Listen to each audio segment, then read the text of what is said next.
로마서를 기록한 사도 바울은 위대한 선교사요, 탁월한 신학자요, 훌륭한 목회자였습니다. 그리고 더더욱 우리의 마음에 감동이 되는 것은 그는 영광스러운 순교자였습니다. 저가 주후 35년에 예수님을 만나게 되죠. 그리고 주님께서 부르신 해가 주 68년이었습니다. 그러니 33년 동안 그야말로 불꽃 같은 인생으로 그의 인생을 매진해 살았습니다. 누구보다도 많은 지역, 누구보다도 많은 사람들에게 십자가의 복음, 생명의 복음으로 증거했습니다. 그는 걷고 또 걸었어요. 교통수단이 없는 그 시대에 17,000km를 걸었다고 그랬습니다.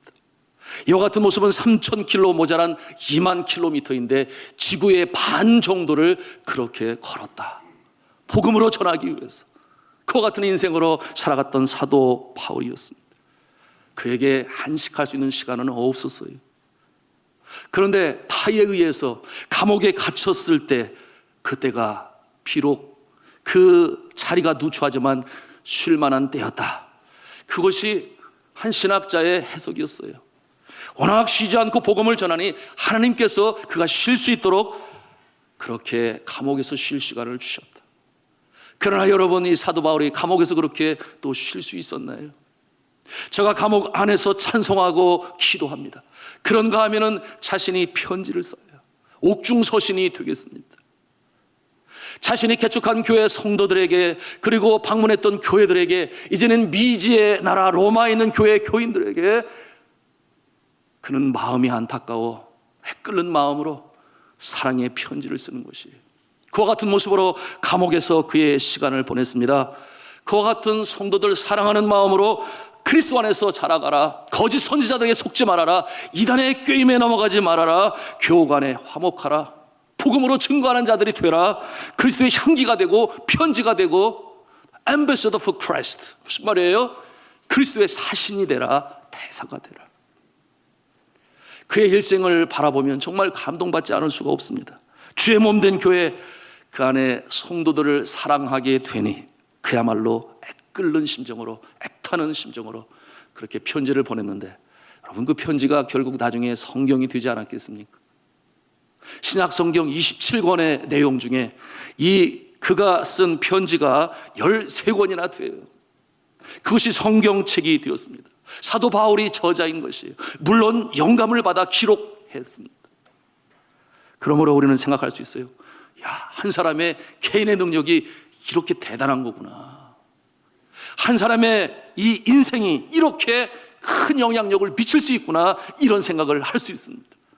그러나 성도 여러분, 그는 어떠한 상황 가운데서도 혼자인 적이 없었어요. 그와 함께 생사고락을 나눈 그의 동역자들이 그의 곁에 있었음을 우리는 말씀을 읽어가는 가운데 발견합니다. 그가 혼자서 있었던 시간은 주님의 부름을 받아 주의 사역자로 쓰임받기 위해서 아라비아 광야에서 홀로 기도하고 말씀을 묵상하고 준비하는 그 시간 이외에 모든 시간 그의 곁에는 동역자들이 함께 하고 있었음을 우리는 기억할 수 있어야 합니다. 영적 선배인 바나바가 있었기 때문에 저가 안디옥 교회에서 성경 교사로 섬길 수 있었어요. 그런가 하면은 1차 전도 여행을 떠날 때 바나바가 믿음의 선배가 되어 그를 이끌어 주었습니다. 그래서 팀을 이뤘던 것이죠. 그런가 하면은 2차 전도 여행을 떠나게 될 때는 이제 실라와 함께 출발하게 되는데, 그때 2차 전도 여행을 통해서 그는 팀을 이룹니다.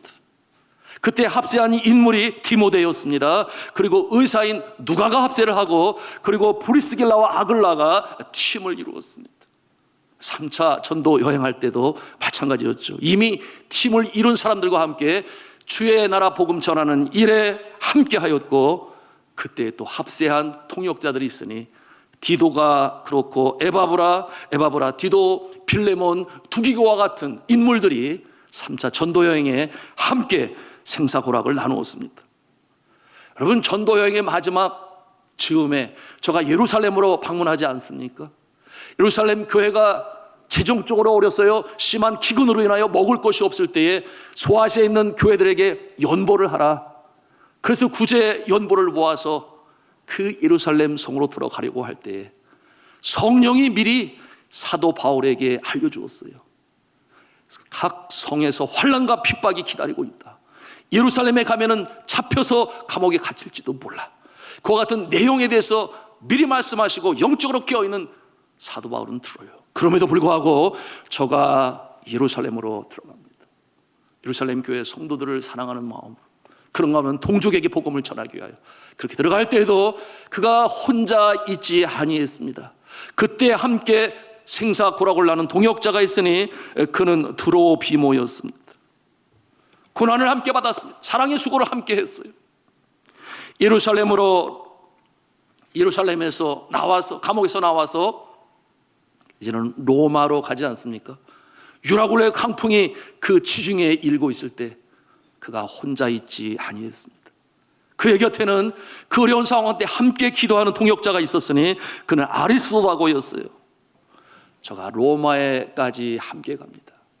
바울을 섬깁니다. 함께 동역자가 됩니다. 그리고 또한 아리스도다고뿐만 아니라 의사인 누가가 함께 있었습니다. 그리고 저가 많은 서신으로 기록할 때에 그의 곁에서 대신 대피를 해준 그와 같은 동역자도 있었어요. 그가 더디오였습니다. 더디오가 사도 바울의 이 서신들을 대필하였다. 여러분, 우리가 오늘 함께 나누고 있는 로마서도 바로 이 더디오가 옆에서 대필을 할 수 있었기 때문에 잘 마칠 수 있었던 것입니다. 그 이름이 로마서를 마감하는 오늘 본문 로마서 16장 22절에 나오는데요, 함께 찾아가서 보실까요? 16장 22절 말씀 같이 한 음성으로 읽겠습니다. 시작. 이 편지를 기록하는 나 더디오도 주 안에서 너희에게 문안하노라. 아멘. 이 편지를 기록하는 나 더디오도, 그렇게 말하고 있어요. 여러분, 사도 바울이 연로했습니다. 그리고 안젤이 있어 큰 성경을 가지고 오라. 그와 같은 어려운 상황에 있으니 바로 이 더디오가 자신의 이름을 넣으며 대피를 하고 안부를 묻는 그와 같은 동역자가 되었던 것이죠. 무엇을 보여주고 있습니까? 사도 바울은 결코 혼자서 그 많은 수고를 감당하는 것이 아니었습니다. 그렇게 생각하지도 아니었어요. 그는 오늘 말씀에 보여주는 그대로 여러 동역자들의 이름을 그렇게 소개하고 있습니다. 감사를 표현합니다. 그들을 높이 올리고 있어요. 여러분, 오늘 전한 말씀의 제목이 뭔 줄 아십니까? 바로 그대로지요. 사랑의 수고의 멍에를 함께 매는 성도들이 있었기 때문에 저가 그 위대한 복음 전파의 사역을 다 이루었어요.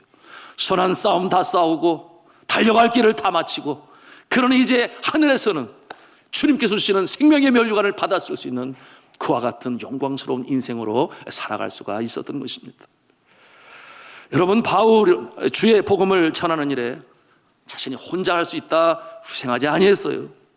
혼자 감당할 수 없다, 그걸 누구보다 잘 이해했습니다. 그러므로 그의 마음에는 팀 스피릿이 있었습니다. 그러니 팀워크로 사역을 합니다. 결국은 팀 미니스트리로 그 사역을 완성할 수 있었습니다. 팀 스피릿, 팀워크, 팀 미니스트리. 그는 혼자 일을 감당하지 아니했어요. 함께 했습니다. 이와 같은 모습 우리가 영적으로 배울 수 있어야 되는데, 그는 결코 독불 장군이 아니었습니다.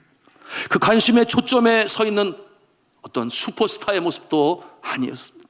성도 여러분, 우리 모두에게는 오직 예수 그리스도만이 우리의 초점이 대상이 되는 줄로 믿으시기를 바랍니다. 그분만이 우리의 영적인 스승이요 구원자요 인도자가 되시는 거예요. 사도 바울이 그것을 너무나 잘 알았던 것이죠. 오늘날 21세기 초에 바람직한 리더십을 팀 리더라고 그렇게 말을 해요. 그리고 또한 이와 같은 모습을 다른 표현으로 팀 빌더라는 말을 사용해요. 팀을 이루는 그와 같은 리더가 이 시대의 진정한 리더의 모습이다, 그렇게 가르치고 있습니다. 그런데 바울은 그 전통적인 시대에 이미 그 2000년 전에 그것을 알고, 왜 그렇게 했습니까?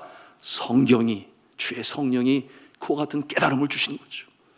그러니 이미 그와 같은 모습으로 실천하고 있었던 선각자였던 것입니다. 여러분, 우리가 오늘 대하는 로마서 16장에 함께 사역했던 동역자들의 이름이 열거되어지고 있습니다. 그 숫자가 몇 명인가 세어보니 37명이 등장을 하고 있어요.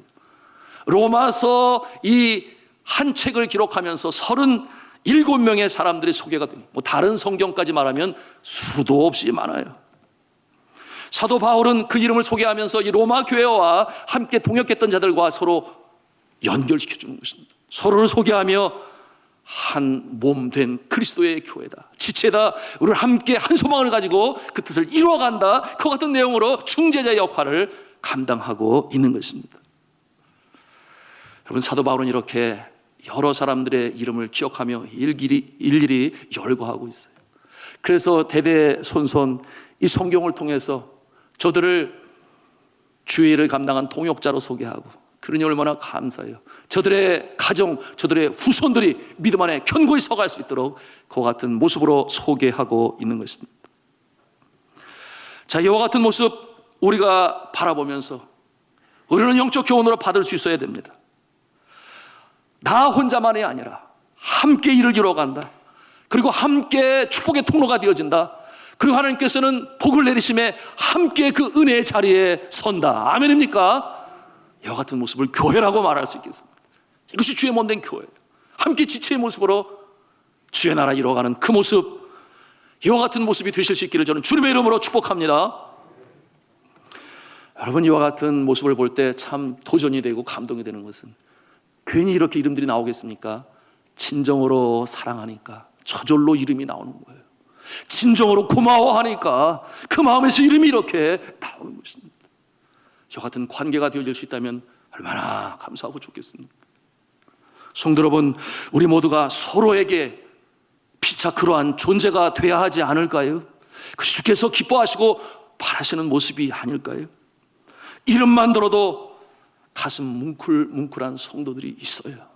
특별히 어려움을 함께 겪은 성도들, 어려울 때 서로 격려가 되고 디딤목이 되어지고 버팀돌이 되어지고 함께 울고 기도하는 그 모습, 이와 같은 모습을 통해서 주의 몸된 교회는 하나의 모습으로 성장해가고 이 땅의 작은 천국의 모습으로 형성되어지는 줄로 믿습니다. 그런데 이 37명의 이름들 가운데 제일 먼저 언급되어지는 이름이 누구인가요? 베베입니다. 여러분, 이 베베, 놀랍게도 여자 성도예요. 당시 사회적으로 여자는 공적인 일에 있어서 일꾼으로 인정을 받을 수가 없었던 그런 사회였습니다. 여러분, 사람을 셀 때에도 그 숫자를 여자들은 포함을 시키지 아니했어요. 그러니 5,000명을 먹이셨다. 그 중에는 장정들과 남자들만 포함했어요. 어린아이들, 여자들이 거기에 포함되지 아니했습니다. 여러분, 유대인 남자들이 지금 말로 참 웃기는 기도를 했는데요, 그 시대에 유대인들이 아침마다 일어나서 주님 앞에 감사의 기도를 드렸을 때 어떤 기도의 내용을 드렸는가? 하나님 아버지, 내가 여자로 태어나지 아니하고 그리고 이방인의 모습으로 태어나지 아닌 것을 주님 앞에 감사하며 영광을 돌립니다. 이런 기도를 드렸어요. 잘 들었어요? 못 드렸어요? 하여튼 그때는 그렇게 드렸어요. 그래서 이방인들 그리고 여자들로 태어나지 않은 모습에 감사하는, 그러므로 이 선민에 대한 그런 교만함이 저들에게 있었던 것입니다. 그런가 하면 그 시대에 로마의 유명한 철학자인 세네카라고 하는 사람이 있는데요, 아주 그 이름이 유명하죠. 근데 저가 기록한 문헌 중에 주변에 있는 철학자들과 함께 이야기를 나눴던, 논제로 삼았던 제목 중에 한 가지가 뭐가 있었는가 하면 여자도 사람인가, 이러한 논제를 가지고 함께 의논을 나눴다고 하니 정말 이 시대에 그런 모습이라면 큰일 날 소리지요. 오늘날은 아니지요. 그러다는 정말 큰일 납니다. 더욱이 우리 한국 여성들의 파워가 이 성장하는 속도가 세계에서 넘버원이라고 그래요. 짧은 이 시대에, 제가 어렸을 때만 해도 그러지 않았어요. 근데 오늘날 여러분 보시지 않아요? 누구나 다 깨달아요. 먼저 가정에서부터 여성 파워를 실감할 수 있습니다. 그런데 이제 사회로도 그렇게 번져나갈 것이라고 저는 생각을 하는데요. 여러분, 과거에 그러지 않았어요? 가장 이상적인 자녀들의 비율, 보통 생각하기를 남자 둘에 여자 하나, 뭐 이렇게 비율을 생각했어요. 근데 오늘날은 어떻습니까? 여자 둘에 남자 하나, 그렇게 지금 자녀 비율을 여기고 있어요. 이게 무슨 말이겠어요? 여자들은 몇 명이라도 좋다, 남자면 하나면 돼, 뭐 그런 얘기 아니겠어요? 저는 이와 같은 이 시대에 변화되어지는 모습을 보면서 그런 생각을 가졌습니다. 여자가 몇이든 남자가 하나든 그저 많이 나았으면 좋겠다, 그런 마음을 갖는 것이 오늘 이 한국교회가 인구 절벽으로 인해서 너무 힘들어요. 여러분, 우리 자녀들 정말 만남의 축복, 하나님께서 주신 기업이여 선물인데 자녀들을 많이 출산할 수 있도록 기도해 주시기 바랍니다. 너무 중요해요. 여러분, 그런데 우리 교회가 이제 조금만 있으면 축제를 시작해야 돼요. 4월 3일부터 시작이 되어지는데 올해가 흰쥐띠해라고 그러더라고요. 4월 3일부터 시작해서 그 다음에 4월 25일, 그 다음에 4월 30일 줄줄이 우리 아가들이 탄생합니다. 너무 감사하죠? 우리 영화부가 바빠지게 생겼어요 이제. 하나님께서 축복하셔서 태초해 주시는 이 생육하고 번성하는 이와 같은 축복으로 주시니 너무 감사하죠. 자, 오늘 소개된 37명의 동역자들 중에 제일 먼저 여자 성도가 나옵니다. 이것은 시대적으로 보면 굉장히 정말 예외적인 모습이에요. 그런데 사도 바울이 하나님의 뜻을 제대로 아느니 이와 같은 여자들의 역할이 주의 나라 확장하는 일에 얼마나 소중하고 귀한가 하는 것을 알아요. 그러니 계속해서 여자의 이름들이 등장하고 있습니다. 오늘 말씀해 보니까 총 9명의 여자 동역자들이 등장하고 있어요. 그리고 그 이름이 여러분 성경을 보시면 보십니다마는 베베, 브리스길라, 마리아, 유니아, 드루보사, 버시, 드루베나, 루포의 어머니, 그리고 율리라와 그 자매입니다. 여러분 대단하죠? 여러분 오늘날 이 시대는 뭐 그럴 수 있지라고 하지만 그 시대에 보면 정말 대단한 일인데요. 여러분 베베, 첫 소개된 베베는 이 시대 권사님의 모델로 세워졌어요. 왜냐하면 그 시대의 이 베베는 집사님과 같은 역할을 감당했는데 그 시대의 집사님의 역할은 굉장히 영향력이 있고 믿음이 있는 사람이 집사님이 되었어요. 여러분 스데반 집사님만 생각해도 알 수 있어요. 초대교회 7 집사님의 모습을 봐도 알 수 있어요. 그러니 그 정도의 영적 실력과 영향력이면 오늘 이 시대에 적어도 권사님 수준 아니겠는가, 그렇게 모델로 삼는 것입니다. 그리고 오늘 말씀해 보니 이 전도자 사도 바울이 그를 소개할 때 뭐라 그러는가? 여러 사람과 나의 보호자가 되었다. 그런 높은 칭호를 저에게 줍니다. 여러분 보호자가 어떤 모습이에요? 돌보는 자 아니겠습니까? 보호자는 영적인 면에서나 또한 필요에 따라 물질도 그렇고 육신적으로 병들어 힘들 때에 그를 돌보고 기도해 주는 자를 보호자라고 우리가 말할 수 있겠습니다. 내 자녀처럼 돌보는 그 모습. 그런데 이 베베가 나뿐만 아니라 여러 사람들의 보호자가 되었다. 그러니 저의 믿음이, 그 아름다운 모습이 얼마나 영향력을 미친 것입니다. 그러니 바울이 로마교회 성도들에게 부탁을 해요. 2절 말씀에 그 부탁의 내용이 나오는데 우리 함께 같이 읽도록 하겠습니다. 시작. 너희는 주 안에서 성도들의 합당한 예절로 그를 영접하고 무엇이든지 그에게 소용되는 바를 도와줄지니 이는 그가 여러 사람과 나에게 보호자가 되었음이라. 아멘. 사랑하는 성도 여러분, 특별히 주 안에서 사랑하는 여성 성도 여러분, 세월이 가고 믿음의 연수가 높아갈수록 모든 성도들에게 존경받으시기를 바랍니다. 존경받으시는 우리 권사님의 모습으로 성장할 수 있기를 간절히 축복합니다. 존경받을 수 있어야 돼요. 오늘 베베와 같은 그와 같은 모습이 되어야 해요. 여러분 이제 자녀들을 다 키우셨으면 이제는 영적 자녀들을 키우는 그와 같은 주의 말씀으로 사랑하고 섬기는 그 모습 되시기를 주님의 이름으로 부탁합니다. 그래서 축복의 통로가 되시고 더 많은 젊은 여성들을 주님 앞에 인도하는 일에 본으로 사랑으로 말씀으로 양육하고 존경받는 권사님들, 저는 베베의 모습을 바라보면서 우리 교회 성도님들 위해서 간절히 기도합니다. 우리가 오늘 등장하는 인물들을 다 나누었으면 좋겠는데 시간이 없어요. 그래서 특별히 한 인물 이렇게 나누기를 원하는데요. 그 모습 13절에 그 이름이 언급이 되고 있어요. 그의 이름은 루포입니다. 루포. 그리고 그의 어머니가 등장을 해요. 이 어머니가 얼마나 훌륭한 성도인지 사도 바울은 표현하기를 뭐라고 그랬어요? 그의 어머니는 곧 내 어머니라 그렇게 표현하고 있어요. 그의 어머니 루포의 어머니는 곧 나의 어머니라. 이런 거 보면 참 사도 바울은 복도 많았어요. 그에게는 신실한 동역자들이 많이 있었는가 하면 믿음의 선배도 있었고, 그런가 하면 그를 보호하는 보호자도 있었고, 그리고 이제는 영적인 어머니가 있었고, 영적인 아들 디모데도 있었고, 그는 홀로 사역을 감당하였으나 결코 외롭지 아니한 주의 종이었음을 볼 수가 있습니다.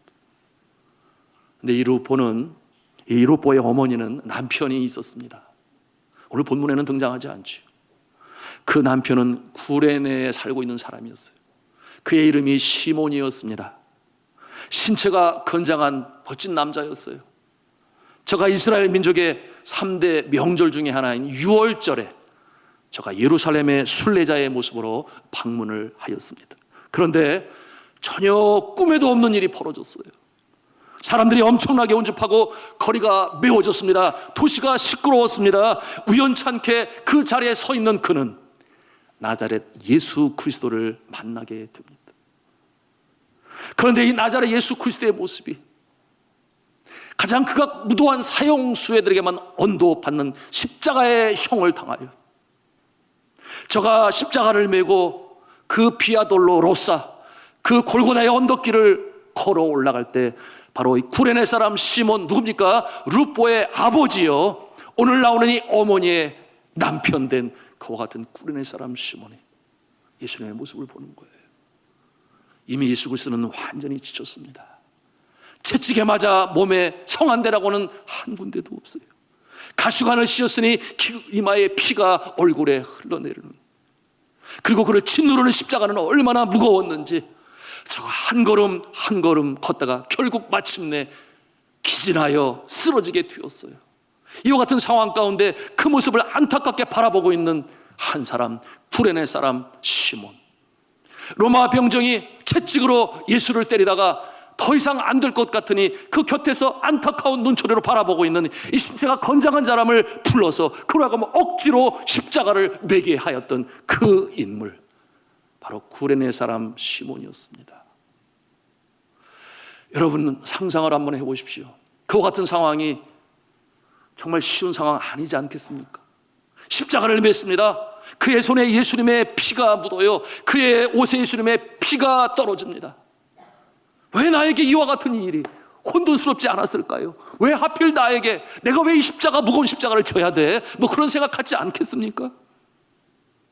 그러나 저가 거기에서 불순종하지 아니하고 끝까지 십자가를 지고 그리고 골고다 언덕에 오르게 되죠. 그리고 그날 그는 거기서 역사적이고 운명적인 만남을 갖게 되니 예수 그리스도를 만나는 역사가 그날 이루어졌던 것입니다. 십자가에 달린 예수 그리스도, 그는 로마 병정에 대하여 원망하지 아니하고 주여 저들은 저들의 행하는 일을 알지 못합니다. 주여 저들을 용서하여 주시옵소서. 끝까지 사랑으로 그 끝없는 사랑을 보이시는 예수 그리스도를 제가 만나게 돼요. 그 감동을 가지고 그 가슴 떨리는 만남의 여운을 가지고 다시금 고향인 구레네로 돌아와서 저가 그의 아내에게 얘기를 하는 것입니다. 여보, 내가 예루살렘에 올라가서 놀라운 일을 경험했어. 내가 나사렛 사람 예수라고 하는 그분이 십자가 지고 그 골고다 언덕을 오를 때에 내가 그 십자가를 매게 되었어. 그리고 나는 십자가에 달린 예수 그리스도, 그가 정말 사랑이 많으시고 증오하지 아니하시고 끝까지 용서를 베푸는 그 모습을 내가 보게 되었어. 여러분, 이와 같은 간증으로 나눌 때에 그의 아내가 그 마음에 감동을 받고 결국 예수를 믿게 되고, 그의 아들도 마찬가지요, 이 가족이 믿음의 가문으로 서게 되는 놀라운 역사가 나타날 수 있었던 것입니다. 사랑하는 성도들은, 이와 같은 내용을 통해서 우리가 받는 영적 레슨, 이 교훈이 무엇입니까? 우리가 때때로 그럴 때가 있지 않아요? 왜 이 일을 내가 해야 돼? 너무 힘들어. 나는 이쪽 분야에 이 일을 할 사람도 아니야. 나 하기 싫어. 이와 같은 상황 있을 수 있어요. 그러나 그 일을 주님이 기뻐하시는 일이라면, 어차피 누가 할 일이라고 한다면 그래, 내가 감당해야지. 억지로라도 그 일을 감당할 때에 하나님께서 잊지 아니하시고 그 모습을 보시고 헌신을 받으셔서 종래 아름다운 열매로 갚아주시는 주님이신 줄로 믿으시기를 바랍니다. 그것이 오늘 이 루포와 그의 어머니를 통해서 우리가 발견하는 것입니다. 사도 바울이 뭐라고 그래요? 그는 그의 어머니일 뿐만 아니라 나의 어머니니라 그렇게 표현을 해요. 여러분, 어머니라고 하는 말을 쉽게 쓸 수 있나요? 영국에서 그런 조사가 있지 않았어요? 비영어권의 가장 아름다운 단어 10개를 뽑을 때에 제일 먼저 1등이 되었었던 단어, 그게 뭐예요? mother라고 그랬죠. 어머니. 더 이상의 찬사는 없는 것입니다. 사도 바울의 인생에 있어서 가장 감동을 준, 그가 어려울 때 위로자가 되고 격려가 됐던 어머니, 루포의 어머니. 그는 루포의 어머니뿐만 아니라 나의 어머니니라. 그를 영접하라, 그에게 문안하라, 그렇게 그를 깍듯이 높이는 모습을 우리가 대하는 것입니다. 자, 그런가 하면 오늘 등장하는 37명의 인물들 모두가 다 귀하게 쓰임을 받는 축복의 사람들인데요, 우리가 이 인물들을 주의 깊게 살펴보면 아주 중요한 것을 또 발견하게 돼요. 그게 뭐냐 하면 이 37명의 사람들이 아주 다양한 배경을 가지고 있습니다. 무슨 말인가 하면 그야말로 남녀노소 할 것 없이 다 등장을 하죠. 그런가 하면 빈부격차할 것 없이 등장을 해요. 많이 가진 자, 적게 가진 자, 많이 배운 자, 적게 배운 자 할 것 없이 그들은 주의 나라를 이루어가는 일에 한 몸이 되고 한 소망을 가지고 함께 협력하는 모습인데요, 심지어는 왕족의 이름이 등장을 하는가 하면 노예의 이름이 등장을 합니다. 하늘과 땅 그 시대의 모습, 그렇지 않겠어요? 오늘 말씀해 보니 10절에 나오는 이 아리스토블로는 헤롯 대왕의 손자였습니다. 그런가 하면 11절에 헤로디온 역시 헤롯 대왕과 핏줄로 가까운 인척지간이었습니다. 그런데 22절에 나오는 더디오, 그리고 그 다음 절에 나오는 구아도, 이와 같은 모습은 그 이름으로 보아 노예의 신분을 갖고 있던 사람들입니다. 이 더디오라고 하는 말을 영어로 표현하면 the third라는 표현을 해요. the third, 무슨 말이에요? 세 번째 또는 셋째, 그런 뜻을 가지고 있어요. 왜 그는 이름이 없이 셋째로 불림을 받게 되었을까요? 여러분, 당시 로마 사회에는 노예를 샀습니다. 노예를 사게 되면 이름을 떼버려요. 그리고 특히 부유한 집에 노예로 가게 되면 노예가 한 사람이 아니에요. 정원 가꾸는, 집안 청소하는 여러 모임. 그러니 한 사람, 두 사람, 세 사람, 네 사람 갈 때 이 집의 주인 되는 자는 이 노예의 한 사람 한 사람을 인격적으로 대하는 것이 아니에요. 이름으로 부르지 않아요. 그러니 첫째, 둘째, 셋째, 넷째, 그렇게 이름을 불렀으니 더디오라고 하는 것은 셋째, 그런 뜻을 가지고 있어요. 그런가 하면 그 다음 절에 나오는 구아도라고 하는 인물이 또 나와요. 이 구아도의 이름의 뜻이 뭐냐? 넷째라는 그런 뜻을 가지고 있어요. 넷째. 마찬가지로 노예의 신분이었습니다. 놀랍지 않습니까? 이와 같은 노예들이 주의 나라 일에 함께 참여합니다. 그런데 저들은 분명 똑똑한 노예였을 것이에요. 바울의 사역에 중대한 동역자가 됩니다. 여러분, 22절 말씀에 우리가 함께 나누었어요. 이 로마서를 대필한 자가 누구냐? 더디오였다. 이름으로 부름 받지 못하는, 인격적으로 대화를 받지 못하는 저가 사도 바울의 대필자가 되어 이처럼 주의 귀한 사역을 감당하게 되니 참으로 놀라운 것입니다. 사랑하는 성도 여러분, 우리 모두가 그렇지 않습니까? 우리가 영원히 죽을 수밖에 없는 죄인들 아니었나요? 그런데 하나님께서 우리를 택하셔서 예수 그리스도의 십자가의 보혈로 우리의 모든 죄악을 용서하여 주시고 천국 백성으로 삼아 주셨으니 너무나 감사하죠. 그럼에도 불구하고 우리 모두는 하나같이 용서함을 받은 죄인의 모습으로, 그러니 겸손한 자세로 우리가 함께 주의 몸된 교회를 섬기는 것입니다. 그러니 너나 할 것 없이 용서함 받은 죄인, 그러니 이와 같은 모습이 하나가 될 수 있었다. 이 다양한 모습이 하나가 될 수 있다고 하는 사실은 왜 그렇겠습니까? 같은 신앙으로 가지고 있어요. 성경 말씀에 계속해서 이어지는 사도 바울이 애용하는, 사람을 소개할 때마다 주시는 어구가 있는 게 뭐냐면 엔크리스토스라고 하는 말인데요, 이것은 뭐냐 하면 예수 안에서, 그런 뜻이에요. 예수 안에서 형제된, 예수 안에서 자매된, 예수 안에서 어머니된 이와 같은 모습이니 우리가 예수 안에서 남녀노소 빈부격차 할 것 없이 우리 모두는 다 한 백성이요 주의 몸된 교회 지체인 줄로 믿으시기를 바랍니다. 이와 같은 모습이 이 땅에 작은 천국을 이루는 것이에요. 함께 웃고 함께 울며 주의 몸된 교회를 이루어 나가는 것입니다. 여러분, 이 사도 바울이 제일 주인공 같은데 결코 그러지 않아요. 제일 겸손한 모습을 가지고 있습니다. 결국 이 그의 사역에 있어서 제일 주인공은 누구였느냐? 당연히 예수 그리스도죠. 인도 선교의 사령관은 누구였느냐? 성령님이셨던 거죠. 그러니 자신을 겸손히 표현을 해요. 결코 그는 스타덤에 취해 있지 아니합니다. 우리가 배워야 할 부분이에요. 특별히 주의 종들이 배워야 될 부분인데요, 그와 같은 모습을 가질 때에 비로소 동역이 이루어집니다. 팀워크가 이루어지고 팀 미니스트리가 이루어지는 거죠. 7절 말씀을 같이 읽도록 하겠습니다. 시작. 내 친척이요 나와 함께 갇혔던 안드로니고와 유니아에게 문안하라. 그들은 사도들에게 존중이 여겨지고 또한 나보다 먼저 그리스도 안에 있는 자라. 아멘.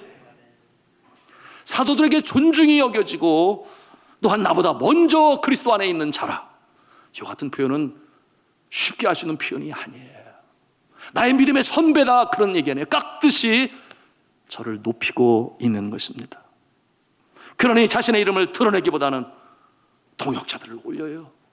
베베는 자신의 보호자라고 표현을 하고, 그런가 하면은 룻보의 어머니는 나의 어머니라고 표현을 하고, 그야말로 최고의 자리에 동역자들을 올리는 이와 같은 겸손한 사도 바울이었기 때문에 하나님께서 그처럼 많은 동역자들을 붙여주시고 연합하고 협력하여 주의 나라를 이뤄가게 하셨던 것입니다.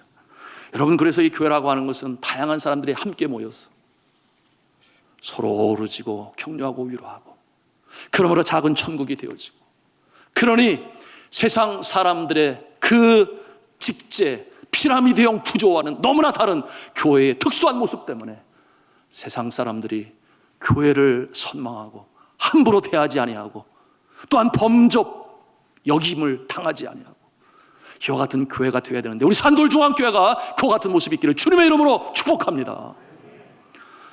저는 우리 교회 안에 이와 같은 모습들이 계셔서 참 마음이 좋아요. 너무 감사해요. 다양성을 가지고 함께 교회를 섬깁니다. 성가대에서 아름다운 찬양을, 그런 거면 주일학교에서 우리 꿈나무들을 키워나가는, 또 구역장님들 믿음이 연약한 자들을 키워나가는가 하면 육신적으로 연로하신 분들은 얼마나 잘 섬기는지 몰라요. 그런 모습을 볼 때마다 정말 감사해요. 그런가 하면은 또 주방에서는 만나는 요리로, 그런가 하면 주차장에서는 차량 인도를 하면서 잘 섬깁니다.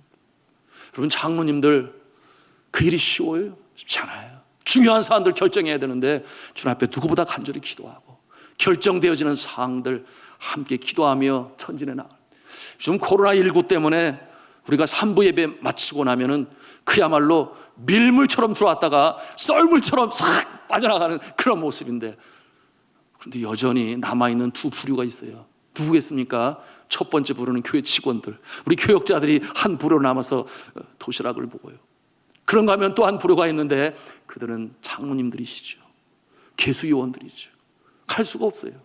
교회 살림을 맡고 또한 개수해야 되고, 그와 같은 모습으로 주의 청소를 하고 섬기는 모습을 볼 때마다 참 역시 그래서 장로님이시구나, 그런 생각을 하고, 재정을 재마다 보면은 요즘에 헌금이 많이 부족해요. 마이너스로 가요. 그럴 수밖에 없지 않겠습니까? 그럴 때에 저들이 더 염려하고 더 기도하고 내가 더 드려야 되겠다, 그와 같은 모습으로 드리는 그 모습이 바로 장로님의 모습 아니겠습니까? 지난 37년의 역사 속에 우리 원로 장로님들이 그러셨고, 또한 우리 선교 목사님이 그러셨고, 지금 이 땅에 계시지 않은 믿음의 선친들이 또한 그와 같은 모습으로 주의 몸된 교회를 섬기니 주님께서 우리 교회를 사랑하시는 줄로 믿습니다. 각자의 영역에서 다양한 모습으로 이렇게 주를 섬기는 거예요. 얼마 전에 이런 모습도 있었어요. 교회 재정을 아끼시고자 하시니 직접 한 장로님이 교회 옥상에 이 난간에 금이 가고 그러니까 그거를 친히 에폭시로 때우고 페인트 칠하고 어쩌든지 인건비 아끼려고 시간을 내서 섬기시는 그 모습을 볼 때 제 가슴이 뭉클뭉클했습니다. 그런데 깜짝 놀랐어요. 왜냐하면 장로님이 어디 갔나 보니까 없대. 어디 갔대? 저 꼭대기 올라가셨대. 여러분이 저 꼭대기 어딘 줄 아시죠? 올라가 보셨나요? 올라가 보실 일이 없지요. 네, 저 꼭대기에 올라갔어.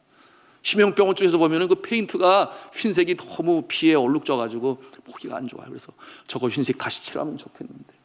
그런데 이분이 그곳에 올라가서 페인트 칠하는데, 여러분 거기 안 올라가 보셔서 모르겠지만 저는 여러 번 올라가 봤었거든요. 지금이 아니고 선교사로 나가기 전에 거기를 올라갔어요. 그 컴컴한 터널과 같은 곳을 이 사다리를 잡고 꼭대기에 올라갔는데, 왜 올라갔냐 하면 성탄절이 다가오면은 거기 성탄 줄이, 이 줄에만 등 반짝이는 등을 거기다 올라가서 걸어야 되니까 제가 그곳에 올라가겠는데, 항상 같이 동락 함께 했던 동역자가 있었어요. 그의 이름이 정광일 목사님이라고 하는 분입니다. 그래서 같이 올라가서 그것을 팔게 되는데, 여러분, 그 바깥에 나가면, 문 좁은 거 그 바깥에 나가면 아찔아찔해요. 바람이 불면, 어이구, 겨울에 12월 그 성탄절 준비할 때. 그런데 오늘 이 동역자들처럼 그 대화를 저는 지금도 기억을 해요. 제가 그랬죠. 내가 나가야 돼. 왜냐하면 정 목사는 아직 장가도 안 갔잖아. 총각 주신다면 어떻게 해? 그러니까 내가 나가야 돼. 그러면서 제가 나가려고 하면 안 돼. 내가 나가야 돼. 자네는 이미 결혼해서 책임이 크잖아. 가장인데 내가 나가야 돼. 그러면서 서로 나가를 그러다가 결국 뭐 교대로 나가기도 하고 그러면서 걸고는 했는데, 아니 그러니 그 꼭대기에 올라가서 제가 얼마나 마음이 불안해요. 20대예요? 30대예요? 아니잖아요. 그래서 밑에서 기도하는, 하나님 안전하게 잘 맞추게 해주세요. 잘 맞췄으니 너무 감사하지. 그와 같은 모습이 있는가 하면은 여러분은 모르실 거예요. 주의 몸 된 교회를 섬길 때 어차피 할 일이면 내가 한다. 여러분, 새벽 기도 드리기 전에 우리 교회 한 성도님은 방역을 해요. 일찍 일어나서 와서 소독으로 방역을 했어. 우리 성도들 중에 한 사람도 확진자가 나오면 안 되는데, 감염당하면 아니 되는데, 담임 목사의 기도는 매일같이 한 사람도 그런 사람 나오지 않게 기도하는데, 내가 도울 수 있다면, 그래서 주중에도 방역하고 새벽 기도 전에 나와서, 여러분 쉬워요? 남들보다 먼저 일어나서 그렇게 섬기는 쉽지 않아요. 그럼에도 불구하고 그 일을 감사함으로, 기쁨으로, 쓰임받는 것이 감사하다, 그런 마음으로 하는 그런 모습이 있는 거예요. 여러분, 어제는 너무 감사했는데요, 우리 성도님 중에 한 분이 뭐 광고로 벌써 나갔습니다마는 이제 식당을 오픈했잖아요. 명륜 진사 갈비. 그래서 숯불가게 전문점인데 어제 가서 이제 개업 예배를 드렸어요. 참 어려운 때에 오픈을 해서 어떡하냐 그런 마음도 없지 않아 있었어요. 여튼 격려하고 감사하고, 그러고 나서 이제 음식을 먹게 되었는데 정말 맛있더라고요. 진짜 맛있어요. 그래서 오늘 생각이 나는데, 하여튼 그런데 제가 놀라는 것은, 사람들이 들어오기 시작하는데 끝도 없이 들어오는 거예요. 그 가게가 다 차더라고요. 보니까 밖에 기다리는 모습도 있어요. 그런데 그 모습을 바라면서 제 마음이 울컥울컥하면서, 하나님, 지금 이 어려운 때에 식당을 개업하시는 우리 성도님도 있고, 그리고 사업장을 근근히 이루어 가시는 분도 있는데, 이렇게 잘 되는 역사가 있으면 얼마나 좋을까. 먹다가 기도하고 먹다가 기도하고, 그와 같은 감격의 시간이 되었습니다. 그런데 제가 개인적으로 이제 가서 만나서 얘기를 하게 되는데, 그렇게 얘기를 하시더라고요. 목사님, 이제 선교지에서 선교사님 오신다거나 또는 선교지 형제 자매들 오면 꼭 우리 식당에 오셔야 돼요. 그래서 우리가 섬길 수 있는 기회를 주셔야 돼요. 그것 때문에 제가 기도하면서 이 식당을 오픈하게 되었어요. 성도 여러분, 잘 될까요? 안 될까요? 잘 될 수밖에 없어요. 하나님이 그 마음을 받으시니 잘 될 수밖에 없어요. 저는 너무 감사했습니다. 사랑하는 성도들은 이와 같은 마음을 가지고 우리는 주의 몸된 교회를 섬깁니다. 힘들 때, 어려울 때 서로 버팀목이 되어지고 격려하고 위로하며 보이지 않는 가운데 주의 몸된 교회를 세워나가니 이곳이 천국의 지점이요, 이 땅에서의 작은 천국이 되는 줄로 믿습니다. 우리가 이 모습을 가지고 주를 섬겨야 되는데요, 여러분, 정말 주님께서 기뻐하시는 일꾼들 우리 교회에 많이 계세요. 시간이 없어 제가 소개하지 않습니다만은, 못하고 있습니다만은, 다음에 한 분씩 한 분씩 이렇게 소개를 했으면 좋겠어요. 말씀을 맺습니다. 우리가 다양성을 가지고 그리고 하나가 되는 것은 다른 것 아니라고 그랬습니다. 예수 그리스도 안에서 한 믿음을 가지고, 한 소망을 가지고, 한 목표를 가지고 나아가니 우리가 빈부 격차, 많이 배우고 적게 배우고 남녀노소 할 것 없이 하나가 될 수 있으니, 이와 같은 모습으로 주의 나라 확장시켜 나간 일에 귀하게 쓰임 받으시기를 바랍니다. 그러므로 주의 영광이 나타나고 여러분의 삶의 보람과 감사가 넘치고, 이 모습으로 쭉쭉 전진해 나가시는 하나님의 성도들, 주의 일꾼들이 다 될 수 있기를 저는 주님의 이름으로 축원합니다.